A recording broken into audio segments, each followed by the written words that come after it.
Phone tapping కేసులో ప్రధాన నిందితుడు ప్రభాకర్ రావు 5వ రోజు కస్టడీ ప్రారంభమైంది. కస్టడీలో పోలీసులకు ప్రభాకర్ రావు సహకరించడం లేదని తెలుస్తోంది. సిట్ అడుగుతున్న ప్రశ్నలకు మౌనంగా ఉంటున్నారని సమాచారం. ఆధారాలు ముందుంచి ప్రశ్నిస్తున్నారు సిట్ అధికారులు. ఐక్లౌడ్, జీమెయిల్ ఖాతాలపై ఆరా తీస్తున్నారు. ఎల్లుండితో ప్రభాకర్ కస్టడీ ముగియనుంది.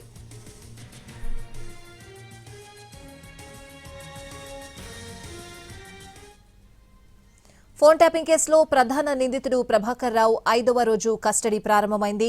కస్టడీలో పోలీసులకు ప్రభాకర్ రావు సహకరించడం లేదని తెలుస్తోంది. సిట్ అడుగుతున్న ప్రశ్నలకు మౌనంగా ఉంటున్నారని సమాచారం. ఆధారాలు ముందుంచి ప్రశ్నిస్తున్నారు సిట్ అధికారులు. ఐక్లౌడ్, జీమెయిల్ ఖాతాలపై ఆరా తీస్తున్నారు.